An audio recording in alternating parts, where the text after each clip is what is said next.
2000 வருஷத்திற்கு முன்னாடி இயேசு இந்த உலகத்தில் வந்தாருங்க. சிலுவையை அவர் பரிசாக ஏற்றுக்கொண்டு கிட்டத்தட்ட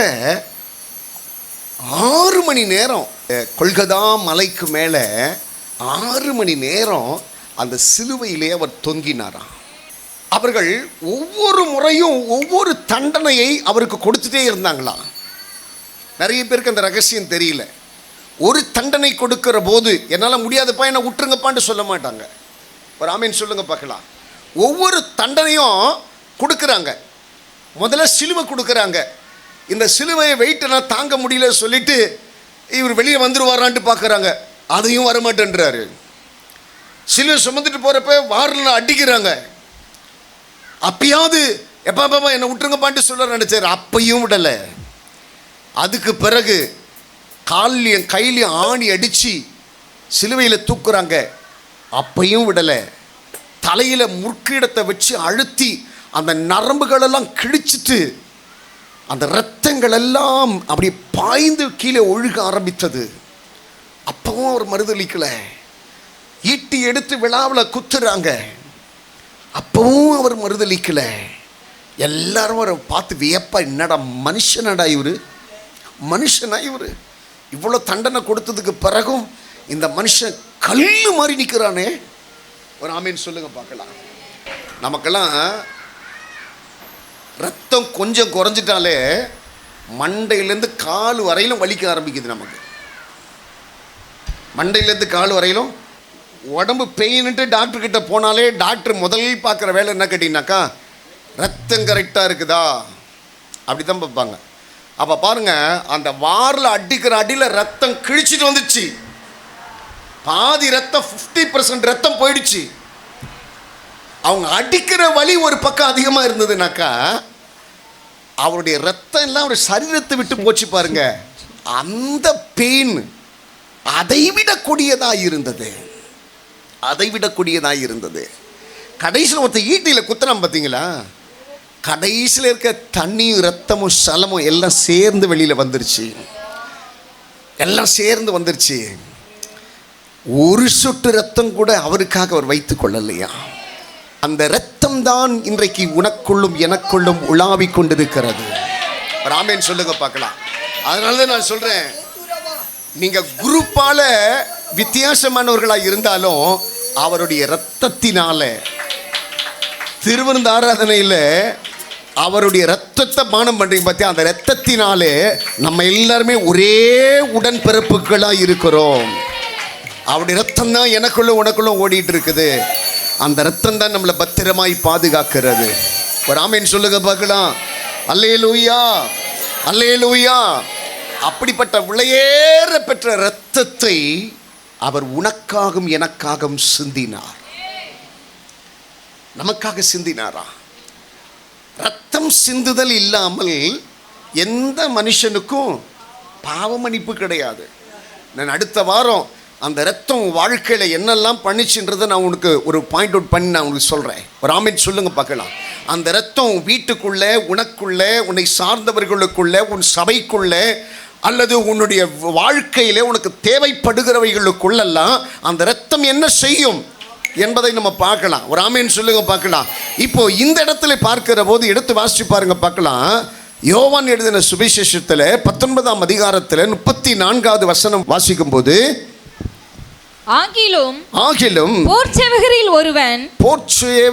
ஒருவன் ஈட்டியினாலே அவருடைய விலாவில் குத்தினான். உடனே இரத்தமும் தண்ணீரும் புறப்பட்டது. வேத வல்லுநர்கள் சொல்றாங்களா, அந்த குத்தின அந்த போர்ச்சேவகன் குருடனாய் இருந்தானா. வேத வல்லுநர்கள் சொல்றாங்க. என்ன சொல்றாங்களா, அந்த குத்தின போர்ச்சேவனுக்கு பார்வை சரியா தெரியாதான். விழாவில் குத்தின உடனே அந்த தண்ணியும் ரத்தமும் வந்து இவனுடைய கண்களிலே தெரித்த உடனே இவனுக்கு பார்வை கிடைத்ததா. உடனே அந்த மேசியாவுக்காக தன்னை அர்ப்பணித்தானா. அன்றைக்கி அவர் ரட்சிக்கப்பட்டானா அப்படின்ட்டு வேத வல்லுநர்கள் சொல்லுகிறார்கள். ஒரு ஆமீன் சொல்லுங்க பார்க்கலாம். ஆண்டவர் சொல்கிறாரு, அந்த ரத்தம் அன்னைக்கு மட்டும் அற்புதம் செய்யலைங்க, இன்னைக்கும் உனக்குள்ள, உன் வீட்டுக்குள்ள, சபைக்குள்ள, நீ போகிற இடங்களில் உனக்கு விரோதமாக இருக்கக்கூடிய சத்துருக்களுக்கு மத்தியிலே அந்த இரத்தம் அற்புதம் செய்கிறது. அந்த இரத்தம் அற்புதம் செய்யுது. ஒரு ஆமீன் சொல்லுங்க பார்க்கலாம். அல்லேலூயா. தொடப்பக்கட்டைக்கு பயப்படாத பிசாசு கூட இருக்குது, செருப்புக்கு பயப்படாத பிசாசு கூட இருக்குது, கறிக்கட்டைக்கு பயப்படாத, நான் நடக்காத சொல்லலைங்க, நடக்கிறத சொல்கிறேன். நிறைய வீடுகளில் பார்த்தா கறிக்கட்டெல்லாம் எடுத்து வச்சுருப்பாங்க. நிறைய வீடுகளில் பிஞ்சி போன செருப்பு எடுத்து வச்சுருப்பாங்க. நிறைய வீடுகளில் பார்த்தீங்கன்னாக்கா தொடப்பம் அடித்த பளியில் விடுற மாதிரி தொடப்பம் இருக்கும். அல்லையிலே சொல்லுங்க பார்க்கலாம். அப்போது தொடப்பத்துக்கு பயப்படாத ஆவி, செருப்புக்கு பயப்படாத ஆவி, கறிக்கட்டைக்கு பயப்படாத ஆவி, கோலுக்கும் ஆவிக்கும் பயப்படாத ஆவி இயேசு கிறிஸ்துவுடைய இரத்தத்தை கண்டு நடுங்குகிறது, நடுங்குகிறது. எத்தனை சாட்சி சொல்லணும், எத்தனை சாட்சி சொல்லணும்? அய வச்சு ஜோம் பண்ணுவோம், என்னென்ன பண்ணும் போவது. கொஞ்சம் எண்ணெய் எடுத்துகிட்டு போமா என்ன கூட இயேசுவின் ரத்தம் சொல்லி ஜோம் பண்ணிவிட்டு அவ்வளோதான். ஒரு சொட்டு எண்ணெய் உள்ளே விழுந்த உடனே ஆள் மாறிடுவாங்க. அழுக்கான துணி வெண்மையாக மாற ஆரம்பிச்சது போல் அசுத்த ஆவி பிடிச்ச மனுஷன் எப்படி ஆரம்பிச்சிடுறான்? பரிசுத்தமாக மாற ஆரம்பிச்சிடுறான். ஒரு ஆமீன் சொல்லுங்க பார்க்கலாம். அப்போது உன் வீட்டில் இருக்கிற இயேசுவின் ரத்தத்திற்கு, இயேசுவின் ரத்தத்திற்கு வல்லம் இருக்குது. அதனால் அது நம்ம ஆளுங்க நல்லா தெரிஞ்சதுனால்தான் அம்மா கிட்டேருந்து சமைச்சி முடிஞ்ச உடனே ஒரு எண்ணெய்லாம் வாங்க மாட்டாங்க, 4 எண்ணெய், 5 எண்ணெய், 10 எண்ணெய் வாங்கிட்டு போகிறாங்க. ஒரு ஆமீன் சொல்லுங்க பார்க்கலாம். நீ வாங்கிட்டு போகிற குவான்டிட்டியில் இயேசு கிடையாது, உன் கையில் இருக்கிற ஒரு துளி ரத்தத்தில் இயேசுனுடைய வல்லமை இருக்குது.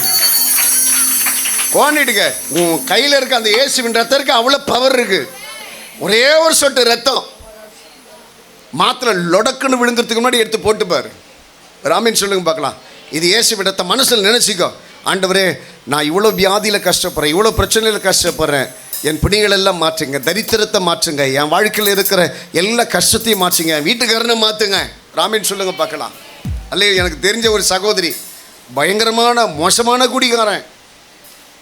அந்த குடிகாரனை சமாளிக்க முடியாமல் என்ன பண்ணிட்டாங்கனாக்கா, இந்த மறுவாழ்வு மையத்தில் அந்த அந்த சகோதரனை கொண்டு போயிட்டு ரகசியமாக கொண்டு போய் விட்டாங்க. 3 மாதம் கழித்து திருப்பியும் விட்டுருவாங்க. மொடா குடியனாயிட்டான், ஃபஸ்ட் இருந்ததோட மோசமாயிட்டான். அவங்களுக்கு ஃபோன் பண்ணுறாங்க இந்த அம்மா, எங்கள் வீட்டுக்கார் ஃபஸ்ட் இருந்ததை விட ரொம்ப மோசமாயிட்டாருங்க. அப்படியாம்மா, இன்னொரு 3 மாதம் போடுமான்னாரு. 3 மாதம் திருப்பி அந்த இடத்துலேருந்து போட்டாங்க. திருப்பி வந்த பிறகு பார்த்தீங்கன்னா இன்னும் மொடா குடிகாரன் ஆகிட்டான். ஒரு ஆமீன் சொல்லுங்க பார்க்கலாம். என்னெல்லாம் தப்பு இருக்குமோ அதெல்லாம் பண்ண ஆரம்பிச்சிட்டான். ஒரு அழியில சொல்லுங்க பார்க்கலாம். அப்போ இந்த அம்மா நினச்சிது, இந்த மறுவாழ்வு மையம், அந்த மையம், இந்த மையெல்லாம் என் வீட்டுக்காரனை மாற்றாது, இனிமேல் எந்த ஒத்த ரூபாய் பணம் கூட நான் இது பண்ண மாட்டேன். ஸ்ட்ரெயிட்டாக ஒரு 50 கிராம் கோகோனட் ஆயில் வாங்கிச்சு அவங்க பாஸ்டர்கிட்ட கொண்டு போய், ஐயா எங்கள் வீட்டுக்கார் மனம் திரும்பணும், ஜெபம் பண்ணி கொடுங்கயான்னுச்சு. பாஸ்டருக்கு அந்த நம்பிக்கை இருந்ததோ இல்லையோ, ஜெபம் பண்ணி கொடுத்துட்டாரு. டெய்லியும் அந்த அம்மா அவர் தூங்குறப்ப வாயை பொழந்து ஒரு சொட்டு எண்ணெய் ஊற்றிடும். ஒரு ஆமீன் சொல்லுங்க பார்க்கலாம். போதையாக இருந்தால் கூட ஊற்றிடும். ஒரு ஆமீன் சொல்லுங்க பார்க்கலாம். இப்படியே ஊற்றிட்டு வந்தது. 2வது பாட்டில் வாங்கிட்டு போய் திருப்பி பாஸ்டர்கிட்ட கொடுத்தது. பாஸ்டர் ஜெபம் பண்ணி கொடுங்க. பாஸ்டர் ஜெபம் பண்ணி கொடுத்தாரு. 3வது வாங்கிச்சு. 4வது வாங்குறப்ப பாஸ்டர் கேட்டார், நீயும் வாங்கினே தான் இருக்கிற, உன் வீட்டுக்காரரு எப்படிமா இருக்கிறாரு? வருவார் பாஸ்டர், ஜெபம் பண்ணி கொடுங்க இருந்துச்சு. அடுத்த நாள் அதே தூங்குறப்போ ஜெபம் பண்ணுறப்ப கையை பிடிச்சினார் அவர். ஏய், ரொம்ப நாளாக இதை தான் நீ பண்ணிட்டு இருக்கிற, என்னடி பண்ணுற, எனக்கு விஷம் வைக்கிறியா அப்படின்ட்டு கேட்குறாரு. ஒரு அலையில சொல்லுங்க பார்க்கலாம். அப்போ உடனே அந்த சகோதரி சொன்னார், விஷம் வச்சு நீ செத்து போயிட்டனா நான் தனியாக ஆகிடுவேனே, இது கர்த்தர் கொடுத்த உறவியா, இது சந்தோஷமாக இருக்கணும்னு நினைக்கிறேன், இது இயேசுவின் ரத்தம், இதை குடிச்சுப்பாரு, நீ சமாதானமாக இருப்ப, உன் வாழ்க்கையில் இருக்க எல்லா பிரச்சனையும் மாறிடும். ஒரு ஆமீன் சொல்லுங்க பார்க்கலாம். இவ்வளவு நாள் தெரியாதனமாக வாயை பிளந்து ஊற்றின ஒரு பெண்ணு, அதுக்கு பிறகு பார்த்தீங்கன்னா அவரே வந்து எண்ணெய் பாட்டில் எங்கே இருக்குன்றது தேடி தூங்குறப்போ டமக்குன்னு ஒரு ஊழியத்தை குடிச்சிட்டு படுத்துப்பார். அல்லேலூயா. அடுத்த நாள் ஓடி வந்து அந்த மனைவியினுடைய பெயரை சொல்லி கூப்பிடுறாரு. அந்த அம்மா இல்லை, ரேஷன் கடைக்கு போயிட்டாங்க. அந்த அம்மா வர வரையிலும் இவர் அந்த அம்மாவை எதிர்பார்த்துட்டு இருக்கிறாரு. அந்த அம்மா வந்த உடனே, என்னய்யா வேலைக்கு போலியா இன்னைக்கு, என்ன நல்லா இருக்கிறிய இன்னைக்கு அப்படின்ட்டு கேட்டு தான் நடந்த சம்பவம் சொல்கிறேன். இங்கே உட்காருன்னு சொன்னா, நான் குடிக்க போனேன். அது குடிக்க போன உடனே அதை பார்க்குறதுக்கு ஏதோ அருவருப்பாக பயங்கரமான இருக்குது. அதனால் இன்னொரு இடத்துக்கு போனேன், அங்கேயும் எனக்கு அப்படி தான் இருக்குது. என்னை அறியாமலே எனக்குள்ள ஒரு பயம் வந்துருச்சு, நான் அதை தூக்கி போட்டு உடைச்சிட்டு வந்துட்டேன் அப்படி சொன்னாங்களாம். அப்போ உடனே அந்த சகோதரனுடைய கையை பிடி சொன்னாங்களா, இயேசு கிறிஸ்துவின் இரத்தத்தினால முடியாத காரியம் ஒன்றுமே கிடையாது. எத்தனை பேர் ஆமென் சொல்கிறீங்க? ஐயா, இந்த 50 கிராம் எண்ணெய் இல்லையா, 50 கிராமில் இருக்கிற இயேசுவின் ரத்தம் எத்தனை குடிகாரனை மாற்றி இருக்குது, எத்தனை பில்லி சுனியம் பண்ணுறவனை மாற்றி இருக்குது, எத்தனை குடும்பத்தினுடைய தரித்திரத்தை மாற்றி இருக்குது, எத்தனை குடும்பத்தில் இருக்கிற யுத்தத்தை மாற்றி இருக்குது, எத்தனை குடும்பத்தில் வியாபாரத்தை பெருக பண்ணி இருக்குது, எத்தனை குடும்பத்தில் பொறாமைகளை மாற்றி இருக்கிறது, எத்தனை குடும்பத்தில் இருக்கிற பெருமையின் ஆவிகளை மாற்றி இருக்கிறது, எத்தனை குடும்பத்தை இன்னைக்கு சமாதானத்தோடு கூட பாதுகாத்து இருக்கிறது, எத்தனை குடும்பத்தில் நன்மை செய்திருக்கிறது. அப்போ ஆண்டவர் உனக்காகவும் எனக்காகவும் பலியாய் தன்னை அர்ப்பணித்தாராம், விட்டு கொடுத்தாராம். ஒரு ஆமென் சொல்லுங்க பார்க்கலாம். அதனால தான் இன்றைக்கு நீங்களும் நானும் சௌரியவான்களாக உட்கார்ந்து இருக்கிறோம். வேதம் சொல்லுகிறது, 1 பேதுருவின் புஸ்தகம் 1 அதிகாரத்திலே 18-19 வாசித்து பார்க்கிற போது, அது எப்படிப்பட்ட இரத்தம்? உங்கள் முன்னோர்களால் பாரம்பரியமாய் நீங்கள் அனுசரித்து வந்த வீணான நடத்தை நின்று அழிவுள்ள வஸ்துக்களாகிய வெள்ளியினாலும் பொன்னினாலும் மீட்கப்படாமல் குற்றமில்லாத மாசற்ற ஆட்டுக்குட்டி ஆகிய கடைசி சொட்டு ரத்தம் வரையில் உனக்காக எனக்காக சிந்தினார். அது எப்படிப்பட்ட ரத்தமா? குற்றமற்ற மாசற்ற ரத்தம். எப்படிப்பட்ட ரத்தமா? குற்றமற்ற, குற்றமில்லாத, மாசில்லாத பரிசுத்தமான ரத்தமா. அந்த ரத்தம் யாருக்குள்ளெல்லாம் சிந்தப்படுதோ அவங்க எல்லாம் பாக்கியவான்கள். அந்த ரத்தம் யாருக்கு கிடைக்குதோ அவர்கள் எல்லாம் ஆசீர்வதிக்கப்பட்டவங்க. ஒரு ஆமென் சொல்லுங்க பார்க்கலாம். அந்த இரத்தத்தை நாமளும் என்ன பண்ணணுமா? பரிசுத்தமாய் மாற்றிக்கொண்டு பருகக்கூடியவர்களாய் இருக்கணும். ஒரு ஆமென் சொல்லுங்க பார்க்கலாம். அல்லேலூயா. அந்த நாட்கள் எல்லாம் பலி செலுத்துவாங்க. அந்த பலி எப்படி இருக்கணும்னாக்கா, லேவியராகமத்தின் புஸ்தகம் 22வது அதிகாரத்தில் 20வது வசனம் வாசிச்சு பாருங்க பார்க்கலாம். லேவியராகமம் 22ஆம் அதிகாரத்தில் 20வது வசனம். பழுதுள்ள ஒன்றையும் செலுத்த வேண்டாம். பழுதுள்ள ஒன்றையும் தேவனுக்கு நீ செலுத்த வேண்டாம். அது உங்கள் நிமித்தம், அது உங்கள் நிமித்தம் அங்கீகரிக்கப்படுவதில்லை, அங்கீகரிக்கப்படுவதில்லை. ஒருவன் விசேஷித்த பொருத்தனையாவது, ஒருவன் விசேஷித்த பொருத்தனையாவது, உற்சாகமாயாவது, உற்சாகமாய் ஆவது, கர்த்தருக்கு மாடுகளிலும் ஆடுகளிலும் சமாதான பலிகளை செலுத்த போனால் அது அங்கீகரிக்கப்படும்படி ஒரு பழுதும் இல்லாமல் ஆமா உத்தமமாய் இருக்க வேண்டும். எத்தனை பேர் ஆமென் சொல்லுவீங்க? நான் ஒரு சில நாட்களுக்கு முன்னாடி என்னுடைய சாக்கஸ்வர் மாத்திரத்துக்காக கோயம்பேடுக்கு போயிருந்தேன். அப்போ பார்த்தீங்கன்னாக்கா அந்த மெக்கானிக் செட்டில் ஒரு முஸ்லீம் இஸ்லாமிய சகோதரனுடைய மெக்கானிக் செட்டு. அந்த இடத்துல பார்த்தீங்கன்னாக்கா ஒரு ஆடு ஒன்று வளர்க்கப்பட்டிருந்தது. ஒரு ஆடு, பிரம்மாண்டமாக இருக்க ஆடு. சாதாரண ஆடு ஒரு 10 கிலோ இருந்தனாக்கா, அது இருக்கும்பொழுது ஒரு 20 கிலோ. பிரம்மாண்டமாக இருக்க ஆடு. அந்த ஆடுக்கு வரவங்க போகிறவங்க எல்லாம் என்ன பண்ணுறாங்கனாக்கா, ஏதாவது ஒரு சாப்பாடு கொண்டு வந்து ஸ்பெஷலாக கொடுத்துட்டே இருக்கிறாங்க. அப்போ எனக்கு புரியல. எனக்கு இது என்ன மேலே வச்சு ஒரு ஆடை வந்துட்டு ரொம்ப ஃபீல் பண்ணி வளர்க்குறாங்களே அப்படி சொல்லி நினச்சிட்டே இருந்தப்போ பக்கத்தில் இருக்க பார்த்து கேட்டேன், என்னங்க இந்த ஆடை மட்டும் ரொம்ப ஸ்பெஷலாக பார்க்குறீங்கன்ட்டு கேட்டேன். அப்போது அவர் சொன்னார், பக்ரீத் வருது, இது கடவுளுக்காக பலி செலுத்தப்பட போகிறதுன்ட்டு சொன்னாங்க. அல்லையே சொல்லுங்க பார்க்கலாம். அல்லேலூயா. அப்போ கடவுளுக்காக பலி செலுத்தக்கூடியது நசல் கொண்டதாக இருக்கக்கூடாது, ஊனாய் இருக்கக்கூடாது, செவிடாய் இருக்கக்கூடாது. கடவுளுக்கு பலி செலுத்தக்கூடியது பரிசுத்தமாக இருக்கணும், எல்லா ஆரோக்கியமும் நிறைந்ததாக இருக்க வேண்டும் என்று சொல்லி மனிதனுடைய எண்ணங்கள். நலிலே சொல்லுங்க பார்க்கலாம். ஆனால் கிறிஸ்தவர்களுக்கு தான் இன்றைக்கி அந்த பக்தி வைராக்கியெல்லாம் குறைஞ்சி போயிட்டுருக்குதே தவிர, கிறிஸ்தவர்களை தவிர மற்ற எல்லாருக்குமே அந்த பக்தி வைராக்கியம் ரொம்ப அதிகமாக இருக்குது. ஏன்னா நான் நிறைய இடத்துல நான் பார்க்குறேன்.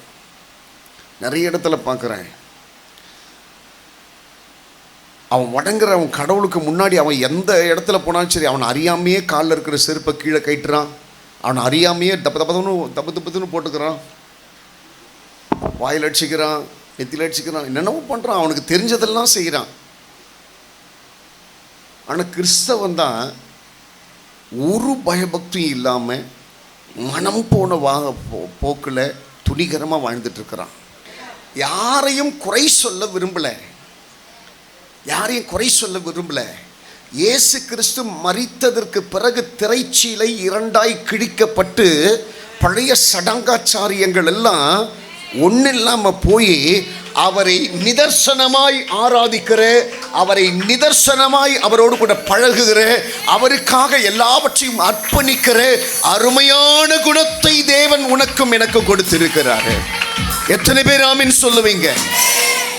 அறையில் சொன்ன ஞாபகம் இருக்கா? ஒரு சபையே நிரப்பப்படுகிறது, ஆவியானவர் அளவில்லாமல் இறங்கி கொண்டிருக்கிறார், எல்லாரும் பற்பல பாஷைகளை பேசுகிறார்கள், எல்லாருக்குள்ள அக்கினி இறங்குது. ஒருத்தன் கேள்வி கேட்குறான், ஒருத்தன் ஆண்டவரை பார்த்து சொல்கிறான், ஆண்டவரே என்கிட்ட என்ன குற்றம் இருக்குது? எல்லாரும் நிரப்பப்படுறாங்க, எல்லாம் ஆசீர்வதிக்கப்படுறாங்க, எல்லாருக்கும் மேலே அக்கினி இறங்குது, நான் மாத்திரம் வேடிக்கை பார்க்குறேனே, எனக்கு ஒரு நன்மை இல்லையா? எனக்கு ஒரு ஆசீர்வாதம் இல்லையா? எனக்கு ஒரு உயர்வு இல்லையா? எனக்கு ஒரு மேன்மை இல்லையா? அப்படின்ட்டு அவன் கேட்குற போது கர்த்தர் சொல்கிறாரு, உனக்கும் ஒரு மேன்மை இருக்குது. பக்கத்தில் இருக்கும் கையில் பிடிச்சி சொல்லுங்க பார்க்கலாம், உங்களுக்கும் ஒரு ஆசீர்வாதம் இருக்குது, உங்களுக்கும் ஒரு உயர்வு இருக்குது, உங்களுக்கு ஒரு நன்மை இருக்குது, உங்களுக்கும் ஒரு பெரிய கிருபை இருக்குது. நிச்சயமாய் கர்த்தர் அது கொடுப்பார். சொல்லிட்டு அந்த மனுஷனை பார்த்து கர்த்தர் சொன்னாராம், இவங்க எல்லாம் தகன பலியை போல எனக்கு முன்பதாக அவர்களை அர்ப்பணித்திருக்கிறார்கள். நீ என்கிட்ட உனக்கு வேண்டியதை கேட்குற, ஆனால் எனக்கு என்ன பிடிக்கின்றது உனக்கு தெரியல. உனக்கு வேண்டியதை கொடுக்கறதுக்கு நான் ரெடியாக இருக்கிறேன், ஆனால் எனக்கு என்ன பிடிக்கும்? நிறைய பேர்கிட்ட இருக்கிற தப்பே அதுதாங்க. அதுதான். உனக்கு என்ன வேணுன்றதை மட்டுமே கர்த்தர்கிட்ட கேட்குற, ஆனால் உனக்கு எல்லாவற்றையும் A to Z நீ கேட்குற எல்லாவற்றையும் கொடுக்கிற ஒரு ராஜா உங்ககிட்ட என்ன எதிர்பார்க்கிறார் என்பதை ஒரு நாளாவது யோசிச்சு பார்த்துருக்கீங்களா? ஒரு நாளாவது உன்னை பார்த்து வளர்த்து உன் ஆசைகள் எல்லாம் நிறைவேற்றின உன் தகப்பனுக்கு கூட ஒரு ஆசை இருக்கும்ல, என் பிள்ளை என்னை இப்படி கூப்பிடணும், என் பிள்ளை என் கூட இப்படி இருக்கணும், என் பிள்ளை என்னை இப்படி நேசிக்கணும், என் பிள்ளைக்கு நான் இப்படிப்பட்ட ஒரு அன்பாக இருக்கணும்ன்ட்டு ஒரு ஏக்கம் இருக்குல்ல ஒரு தகப்பனுக்கு. அந்த ஏக்கம்தான் நீ ஆராதிக்கிற உன் தெய்வத்திற்கு இருக்குதான். அன்றைக்கு நான் பார்த்தபோது ரொம்ப ஆச்சரியமாக இருந்தது. அவங்க சொல்கிறாங்க, எதையுமே கடவுளுக்கு குறைவாய் கொடுக்கக்கூடாது. அதனால தான் எல்லாருமே பார்த்து வளர்க்குறோம். அந்த ஆடு பார்த்தீங்கன்னாக்கா கொழுன்னு இருக்குது. ராமேன்னு சொல்லுங்க பார்க்கலாம். என்னையா பண்ணுவீங்க? பலியிட்டு என்னையா பண்ணுவீங்கன்னு கேட்டீங்கன்னா, எல்லாருக்கும் நாங்கள் கொடுப்போம். அந்த வார்த்தையில் எனக்கு ரொம்ப பிடிச்சிருந்ததுங்க. அல்லேலூயா, அல்லேலூயா. 2000 வருஷங்களுக்கு முன்னாடி உனக்காகவும் எனக்காகவும் ஒருவர் பலியாக மாறினார். அவருடைய இரத்தம் இன்றைக்கும் உனக்காகவும் எனக்காகவும் பரிந்து பேசிக் கொண்டிருக்கிறது. ஒரு ஆமீன் சொல்லுங்க பார்க்கலாம். ஆண்டவர் உனக்காக செலுத்தின பலி பழுதற்ற பலியா? பழுதற்றதா? குற்றமற்றதா? அப்படிப்பட்ட பலியை தான் உனக்காக எனக்காக இயேசு செலுத்தினாரா? எத்தனை பேர் ஆமீன் சொல்லுங்க பார்க்கலாம். அதியாத்திராகமத்தின் புஸ்தகம் 22ஆம் அதிகாரத்தில் 29, 30 வாசிச்சு பாருங்க பார்க்கலாம். முதல் பழுக்கும் உன் பழத்தையும் வடியும் உன் ரசத்தையும் காணிக்கையாக செலுத்த தாமதிக்க வேண்டாம். உன் குமாரரில் முதற் பேரானவனை எனக்கு கொடுப்பாயாக. உன் மாடுகளிலும் உன் ஆடுகளிலும் அப்படியே செய்வாயாக. குட்டியானது 7 நாள் தன் தாயோடு இருக்கட்டும். 8ஆம் நாளிலே அதை எனக்கு செலுத்துவாயாக. நீங்கள் எனக்கு பரிசுத்த மனுஷராய் இருக்க கடவீர்கள். வெளியிலே பீருண்ட மாம்சத்தை புசியாமல் அதை நாய்களுக்கு போட்டு விடுங்கள். அல்லேலூயா சொல்லுங்க பார்க்கலாம். இந்த வசனத்தில் அழகாக வேதம் சொல்லுகிறது, முதன்மையானவைகளை கர்த்தருக்கு கொடுங்கள். எப்படிப்பட்டவைகளை கொடுக்கணுமா? முதன்மையானவைகளை அப்பாவுக்கு கொடுக்கணுமா? நல்ல கவனிங்க பார்க்கலாம். இயேசு கிறிஸ்து தன்னுடைய ஏக சுதன் என்றும் பாராமல் தன்னுடைய பிள்ளையை உனக்காகவும் எனக்காகவும் கொடுத்தார். யோவான் 3ஆம் அதிகாரத்திலே 16வது வசனத்தை வாசி பாருங்க பார்க்கலாம். தேவன் தம்முடைய ஒரே பேரான குமாரனை விசுவாசிக்கிறவன் எவனோ, ஒரே குமாரனை, முதன்மையானவனை இந்த இடத்துல உட்கார்ந்துட்டு இருக்கிற உனக்காகவும் எனக்காகவும் இயேசு கொடுத்தார். எத்தனை பேர் ஆமென் சொல்லுவீங்க? அல்லேலூயா. அதனால தான் ஆண்டவர் சொல்றாரு, இவ்வளோ பெரிய ரட்சிப்பை குறித்து மற்றவர்களைப் போல கவலையற்றிருப்பது வேதனையா இருக்குது என்று சொல்றாரு. தன்னுடைய ஒரே பேரான குமாரனை உனக்காக அனுப்பி அவரை பலியாக கொடுத்து தான் இந்த இடத்துல இருக்கிற உன்னை என்னையும் அவர் மீட்டு இருக்கிறாரா? ஆமென் சொல்லுங்களேன். லேட்டாக வரவங்க எல்லாருக்கும் நான் சொல்கிறேன், 9:30 மணிக்கு நீ வந்து உட்காரலனாக்கா நீ ஆண்டவருக்கு முதன்மையானதை கொடுக்கல, குறைவுள்ளதை தான் கொடுக்குற. நீ எதிர்பார்த்திருக்கிறதெல்லாம் நல்லா கவனிச்சிக்கோ. நீ ஆண்டவருக்கு குறைவுள்ளதை கொடுக்குறியா இல்லை நிறைவுள்ளதை கொடுக்குறியா? உங்ககிட்ட ஆண்டவர் வந்து பணமும் பொருளையும் எதிர்பார்க்கல, உங்ககிட்ட ஐஸ்வர்யத்தையும் ஆசையும் கர்த்தர் எதிர்பார்க்கல. உங்ககிட்ட கர்த்தர் எதிர்பார்த்தது ஒன்னே ஒன்று தான், சரியான நேரத்தில் கர்த்தரை ஆராதி.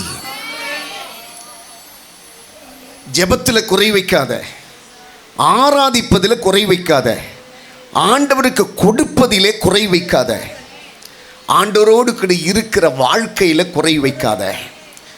ஆண்டவருக்கு கொடுப்பது எல்லாமே முதன்மையானவைகளாக இருக்கட்டும். நான் எப்பவுமே சொல்லுவேன், உனக்கு ஒரு ஆசீர்வாதம் வேணும், உனக்கு ஒரு நன்மை வேணும்னாக்கா அதை தேடி நீ போவாத, உன்னை தேடி அது வர மாதிரி நீ பண்ணணும். அப்போது இவ்வளோ பெரிய தெய்வம் உன்னை மீட்டிருக்கிறதுனாலே அவருக்கு முன்பதாக நிற்கிற நீங்கள் நானும் குற்றமற்றவர்களாய் நிற்க வேண்டும் என்பதை கர்த்தர் எதிர்பார்க்கிறார். அல்லேலூயா.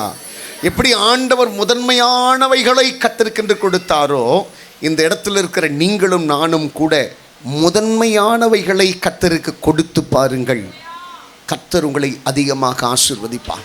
என் வாழ்க்கையில் எல்லாமே ஃபஸ்ட்டு ஸ்டெப்பு ஆண்டவர் தான். என் வாழ்க்கையில் எல்லாமே ஃபஸ்ட்டு ஸ்டெப் ஆண்டவர் தான்.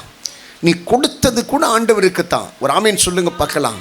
ஆண்டவர் சொல்கிறாரு, நீ உன்னுடைய வாழ்க்கையிலே நீ இந்த காரியங்களெல்லாம் இழக்கக்கூடாது, இந்த காரியங்கள்லாம் உன்னை விட்டு போகக்கூடாது என்று சொல்லி எவைகளை நினைத்தாயோ ஒருவேளை அதை நீ இழந்திருப்பாயானால், என் ஆண்டவர் சொல்லுகிறார், எல்லாவற்றையும் கூட்டி கொடுத்து உன் இருதயத்தை சந்தோஷிப்பிக்கிற உன் தேவனாகிய கர்த்தர் நான் அவைகளை என் சமூகத்தில் நிற்கிற உனக்கு நிறைவாய் கொடுத்து நடத்துவேன் என்று சொல்லி கர்த்தர் சொல்லுகிறார். கொடுத்து நான் நடத்துவேன். ஆமென் சொல்லுங்க பார்க்கலாம். அல்லேலூயா. ஆண்டவர் ரொம்ப பெரியவருங்க. அப்படிப்பட்ட தெய்வத்தை தான் உனக்காக எனக்காக கொடுத்து கடைசி சுட்டு இரத்தம் வரையிலும் உனக்காகவும் எனக்காகவும் சிந்தி உன்னை கிரயத்திற்கு மீட்டு இந்த இடத்திலே விலையேற பெற்ற ஒரு மனுஷியாய் மாற்றி அவருடைய உச்சிதமான உடையை, பரிசுத்தமான உடையை இன்றைக்கு மீட்கப்பட்டிருக்கிற நீங்கள் அணிவதற்காக அந்த விலையேற்ற பெற்ற வஸ்திரத்தை உன் கையில் கொடுக்கறதுக்காக கர்த்தர் வந்திருக்கிறாரா? எல்லாம் அப்படியே முழங்கால் படிடுங்க பார்க்கலாம்.